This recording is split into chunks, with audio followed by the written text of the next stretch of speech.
Good morning, students. Today we will do meter bridge. So first of all, you should know what is meter bridge. Students, meter bridge क्या होता है? This is the application of Wheatstone bridge. के Wheatstone bridge से ही ये जो meter bridge जो है बनाया गया है. This is basically the Wheatstone bridge. ठीक है. अब इसमें क्या है बच्चों, जो अपने जानते हैं कि जो रेजिस्टेंस है, ठीक है, रेजिस्टेंस उसमें कितने लगी रहते हैं. ये देखो, अगर अपने व्हीटस्टोन ब्रिज की बात करें तो ये 4 रेजिस्टेंस में होते हैं. ठीक है, तो ऐसे ही हमने व्हीटस्टोन ब्रिज में 4 रेजिस्टेंस लगाए हुए हैं. One is this, second is this and 2 हम यहाँ पे बनाएंगे क्योंकि यहाँ पे चौकी आ गई. एक रेजिस्टेंस ये हो गई, एक रेजिस्टेंस ये हो गई. अब इसमें होता क्या है मीटर ब्रिज में बच्चों, बेसिकली यहाँ पे देर आर 2 स्ट्रिप्स यहाँ पे लगी रहती हैं, एल शेप स्ट्रिप, और एक स्ट्रिप यहाँ पे लगी रहती है. उसके बाद बच्चों यहाँ पे एक फुल वायर लगी रहती है. इसकी जो लेंथ होती है वो 100 होती है, मेजर्ड होती है और 100 ही होती है हमेशा. और ये कंडक्टर वायर होती है, कंडक्शन वायर. यहाँ पे गैप होता है बच्चों और यहाँ पे भी गैप होता है. इसके बीच में बिल्कुल यहाँ पे एक वायर से जॉकी जोड़ जाती है थ्रू आ गल्वेनोमीटर. तो यहाँ पे गल्वेनोमीटर लगा रहता है और एक जॉकी एक टाइप की अपने मान सकते हैं कि पेन की तरह होती है, जिसको हम ये पूरी वायर के ऊपर ऐसे मूव करवा सकते हैं. यहाँ पे ये जो बैटरी है उसको हम ए और बी इन दोनों टर्मिनल्स पे जोड़ देते हैं. ये हाई पोटेंशियल पॉइंट हमेशा याद रखना है बेटा.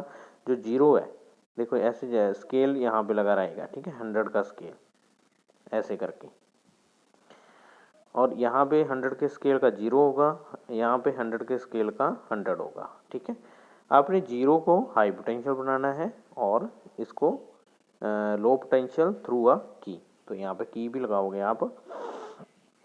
उसके बाद यहाँ पे लगता है रेजिस्टेंस बॉक्स. यहाँ पे अननोन रेजिस्टेंस, जिसकी हमने रेजिस्टेंस ढूंढनी है. अब बच्चों आपको पता होगा कि रेजिस्टेंस किसके इक्वल होती है. R is equal to rho L upon में A. ठीक है, अगर हम यहाँ पे एक ही वायर यूज़ कर रहे हैं तो इसका मतलब एरिया तो सेम ही होगा, है ना, और रेजिस्टिविटी भी सेम ही होगी.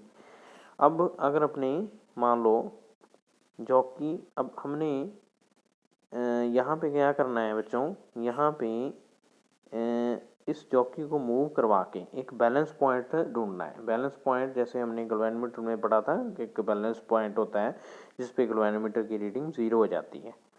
तो उसमें क्या है, उसके ऊपर हमने 0 पॉइंट ढूंढना है.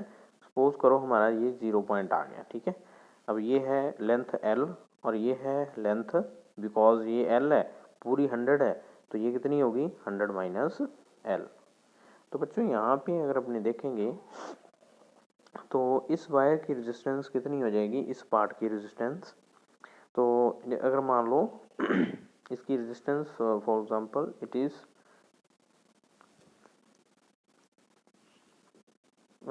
L अपॉन में A इंटू रो, और इस पार्ट की रेजिस्टेंस कितनी होगी, R is equal to R1 मान लो, R2 है ना, रो 100 माइनस L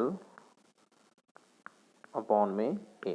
तो बच्चों इसको डिवाइड करेंगे तो रो से रो तो कट जाएगा और जो फाइनली हमारे पास बचेगा, एक बार काट के मैं दिखाता हूँ आपको दोबारा. यहाँ पे R1 कितना आया था हमारा, R1 is equal to rho L upon में A, और R2 कितना आया था, रो L अपॉन में A, सॉरी L नहीं था, ये 100 माइनस L था, 100 माइनस L. ठीक है, अब देखो रो से रो कट गया. ठीक है, A से A कट गया और हमारे पास क्या बच गया, हमारे पास R1 अपॉन में R2 क्या बच गया, it will be equal to 100 minus L upon में L. अब बच्चों हमें पता है कि अगर अपनी बात करें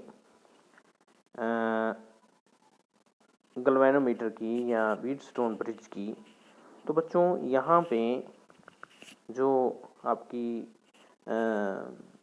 व्हीटस्टोन ब्रिज में बैलेंस पॉइंट के ऊपर आपने फॉर्मूला पढ़ा था, P अपॉन में Q will be equal to R upon में S। तो बच्चों यहाँ पे P क्या है, ये वाली P है, Q ये वाली है, R ये वाली है और S ये वाली है। तो हम सभी वैल्यूज़ भर देंगे, हमारे पास जो फाइनल फार्मूला आएगा वो ये वाला आएगा। क्या है ये formula? That is x is equal to R 100 minus L in upon में L। तो बच्चों यहाँ पे x क्या है? x is the unknown resistance, हमने इसी की तो वैल्यू ढूंढनी है। अब बच्चों इसी की वैल्यू ढूंढने के लिए हमें क्या चाहिए? एक तो R चाहिए, R हमें पता होगा क्योंकि हमने रेजिस्टेंस बॉक्स से यहाँ पे जो R हमें पता ही है पहले से। उसके बाद हमने सिर्फ ये नोट डाउन करना है कि ये L कितना है ना। अगर अपने को L ये पता चल गया then we can find out the resistance. So basically meter bridge is based on the principle of Wheatstone bridge and it is basically used to know the unknown resistance. उसके बाद पोटेंशियोमीटर है बेटा। Potentiometer का principal क्या होता है? देखो बच्चों, we know that V is equal to IR, ठीक है। अब R का फॉर्मूला आपको पता है, रो L अपॉन में A। सो बेसिकली अगर अपने A को कांस्टेंट मान लें, ठीक है, A मीन्स कांस्टेंट मीन्स कि हम जो आपकी रेजिस्टेंस वायर है, रेजिस्टेंस वायर ये वाली, ठीक है, इसका एरिया सेम लें, ठीक है, ये मान लो, ठीक है। और देखो रो तो सेम होगा ही क्योंकि ये मटेरियल सेम ही ले रहे हैं हम पूरी वायर का, एरिया भी सेम है और जो आपका करंट इसमें जो फ्लो हो रहा है वो भी सेम है और रेजिस्टिविटी भी सेम है। तो इसका मतलब ये तो तीनों कांस्टेंट हो गए। तो पोटेंशियल किसके ऊपर डिपेंड करेगा? Potential difference will depend upon only the L। L means length. तो जैसे ये 0 पॉइंट है, ठीक है, ये मान लो रेजिस्टेंस वायर है, ये 0 पॉइंट है। तो जैसे जैसे हम इधर को जाएंगे, ठीक है, हमारी जो लेंथ है वो बढ़ रही है, ठीक है, वायर की लेंथ बढ़ रही है। वायर की जब लेंथ बढ़ रही है तो उसके साथ साथ पोटेंशियल डिफरेंस भी बढ़ रहा है। तो potential difference across any length of a wire of uniform cross section and uniform composition is proportional to its length when constant current flows through it. तो ये इसका प्रिंसिपल है। उसके बाद इसमें जो एप्लीकेशन है वो है, अच्छा इसकी स्ट्रक्चर कैसी होती है पोटेंशियोमीटर की वो भी देख लो एक बार। पोटेंशियोमीटर में सिंपली एक वायर लगी रहती है, सिंपली कुछ नहीं होता है, इसमें एक बोर्ड होता है, वुडन बोर्ड ऐसे करके, ठीक है, उसमें 2 पॉइंट्स होते हैं, एक तो ये A पॉइंट और ये होता है B पॉइंट। इसमें सिंपली क्या करते हैं, एक वायर को लगा देते हैं, यहाँ पे एक स्केल लगा रहता है ऊपर की तरफ जो रीडिंग जिससे हम नोट कर सकते हैं, स्केल हाफ मीटर स्केल होता है।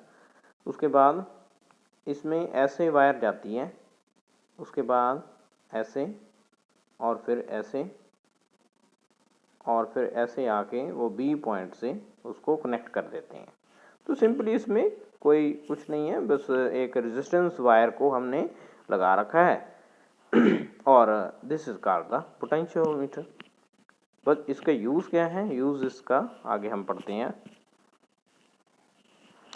इसको यूज़ किया जाता है कंपैरिजन ऑफ EMF, कि हमने EMF कंपेयर करना है किसी सेल का, 2 सेल का, तो हम वो कर सकते हैं इससे।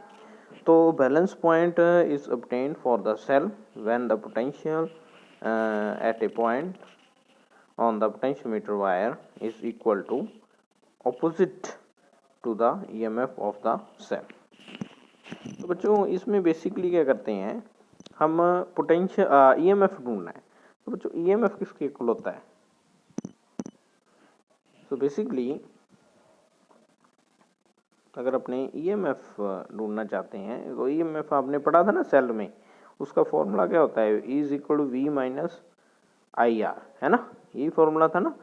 यहाँ पे R क्या है, इंटरनल रेजिस्टेंस, V क्या है पोटेंशियल डिफरेंस, और E इज दी EMF। अगर मान लो हम करंट को जीरो कर दें, अगर हम सर्किट में करंट को ज़ीरो कर दें, देन वी कैन से, तो यहाँ पे बेटा अपने जैसे पढ़ रहे थे, हाँ, तो इसमें अगर करंट को जीरो कर दें, है ना, तो हमारा इक्वेशन क्या बन जाएगा, E will be equal to V। ठीक है, पोटेंशियल किसके इक्वल आ जाएगा, V के। तो यही होता है बैलेंस करना, कि बैलेंस कर लें। बैलेंस कैसे होता है, बैलेंस होता है गैल्वेनोमीटर की रीडिंग जब जीरो हो जाए तो उसको हम कह देते हैं बैलेंस होना। अब देखो करेंगे क्या, इसमें सेटअप में पहले देखेंगे सेटअप में क्या लगाते हैं।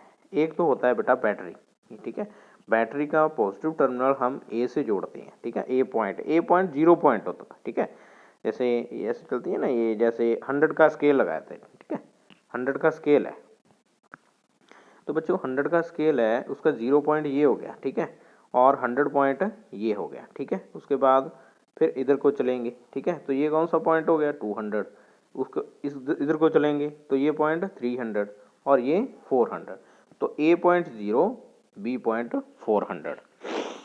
अब A का जो बैटरी का पॉजिटिव टर्मिनल वो A से जोड़ देना है, और जो नेगेटिव टर्मिनल है वो B से। लेकिन जब हम नेगेटिव टर्मिनल B से जोड़ेंगे तो बीच में क्या कुछ लगेगा, एक तो है एमीटर फॉर रीडिंग के लिए, एक रियोस्टेट, और एक की जो है वो इंसर्ट करनी पड़ती है की। उसके बाद बच्चों वो टू सेल ले लो जिसका हमने EMF कंपेयर करना है, ठीक है, उन दोनों का, जैसे यहाँ पे जो सेल है E1 और E2, ठीक है, इनका हमने EMF कंपेयर करना है। तो यहाँ पे हम उनका पॉजिटिव टर्मिनल, दोनों का पॉजिटिव टर्मिनल A पॉइंट से मतलब 0 पॉइंट से जोड़ देंगे, और जो नेगेटिव टर्मिनल है वो हम रेजिस्टेंस बॉक्स के और गैल्वेनोमीटर के थ्रू जॉकी से जोड़ देंगे। किससे जोड़ देंगे, जॉकी से। तो बच्चों यहाँ पे आपने एक बात ध्यान रखनी है कि रेजिस्टेंस बॉक्स का कनेक्शन सेल्स से, मतलब एक टाइम पे एक ही सेल से जुड़ा रहेगा, ठीक है, कि पहले मान लो E1 से जुड़ा रहेगा, ठीक है, फिर E1 से इसको हम कनेक्शन को जो है ब्रेक कर देंगे और E2 से जोड़ देंगे। तो एक टाइम पे एक ही सेल रेजिस्टेंस बॉक्स से जोड़ना है, ये ध्यान रखना है। तो पहले क्या करेंगे, हम मान लो E1 को जोड़ दिया, ठीक है, उसके बाद गैल्वेनोमीटर जॉकी को इधर उधर मूव करवा के और सभी वायर्स के ऊपर मूव करवा के देखेंगे कि गैल्वेनोमीटर की जीरो रीडिंग कहाँ पे आ रही है, ठीक है, वो पॉइंट ढूंढेंगे। उस पॉइंट के ऊपर हमारा जो E1 है वो किसके इक्वल आएगा, E1 we know that E1 हमने अभी फॉर्मूला पढ़ा था कि जो EMF है वो किसके इक्वल होता है, पोटेंशियल के। लेकिन कब होता है, जब गैल्वेनोमीटर की रीडिंग जीरो, ठीक है, तो गैल्वेनोमीटर की रीडिंग हम जीरो कर देंगे, और करके हमने ये फॉर्मूला गेट कर लिया। अब पोटेंशियल आपको पता है किसके इक्वल होता है, L रो L1 अपॉन में A, ठीक है, सॉरी I है ये, ठीक है, I रो L1 अपॉन में A, और यहाँ पे भी I रो L2, तो E1 अपॉन E2 किसके इक्वल आ गया, L1 अपॉन में L2। अब हमें क्या चाहिए, सिर्फ L1 और L2 की वैल्यू। तो बच्चों आपने क्या करना है, यहाँ पे पहले तो E1 से जोड़ लेना है, ठीक है, रेजिस्टेंस बॉक्स को, और आपने जॉकी को इधर उधर मूव करवाना है, और L1 की वैल्यू ढूंढनी है। फिर L2 की वैल्यू कैसे आएगी, L2 की वैल्यू आएगी R रेजिस्टेंस बॉक्स को आप E2 से जोड़ दोगे, मतलब E1 से तो ब्रेक कर दिया, E2 से जोड़ दिया, ठीक है, E2 से जब जोड़ा आपने तो फिर से वो जॉकी को इधर उधर मूव करवाओ, और मूव करवा के you can find out the value. तो इस तरह से ये जो L1 L2 की वैल्यू जब आपके पास आ गई, then you can calculate E1 upon E2।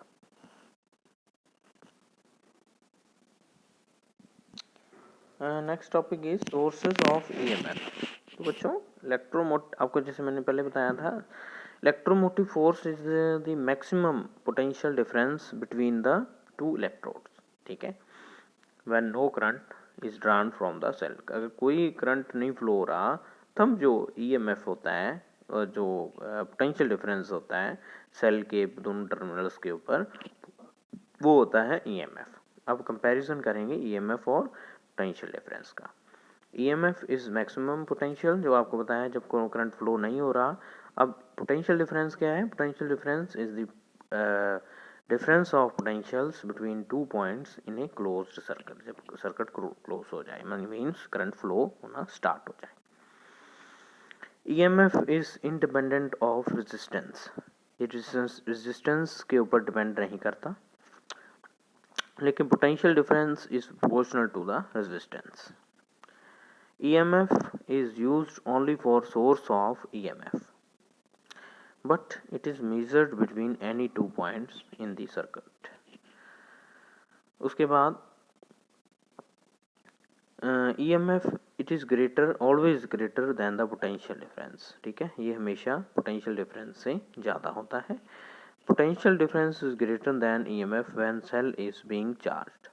तो potential difference कब ज़्यादा होगा EMF से? जब हम सेल को चार्ज कर रहे हैं। So these are the differences. उसके बाद हमारा लास्ट टॉपिक क्या है इस चैप्टर का, करंट इलेक्ट्रिसिटी का, is the electric power. What is electric power? Electric power is the rate at which work is done by an electric current. So what is the rate of work? ठीक है, वो है हमारा electric power. So students, इसका formula क्या होता है? P is equal to VI और P is equal to I square R और P is equal to V square R। ये बच्चों इलेक्ट्रिक पावर हमने, इलेक्ट्रिक एनर्जी दोनों हमने 10th में भी पढ़ी हुई हैं, इसमें कोई ज़्यादा दिक्कत वाली बात नहीं है। इसके फॉर्मूलाज आपने याद रखनी है, ठीक है। और पावर के यूनिट होते हैं किलोवाट, वाट, ठीक है। और एनर्जी क्या होती है? It is the total work done, ठीक है। जितना वर्क हमने करंट ने किया वो होता है energy in a given time. उसके बाद इसके फॉर्मूला, 3 फार्मूला है, ये formulas you have to remember. And इसकी कमर्शियल यूनिट होती है जो हमारे घरों में, हाउस होल्ड्स में जो इलेक्ट्रिक मीटर लगे रहते हैं, उनमें जो यूनिट है that is the commercial unit. और ये क्या होती है? Kilowatt hour. And 1 kilowatt hour is equal to 3.6 into 10 to raise power 6 joule, ठीक है। तो इस तरीके से ये है बेटा। तो इस तरीके से हमने ये पूरा चैप्टर कर लिया करंट इलेक्ट्रिसिटी।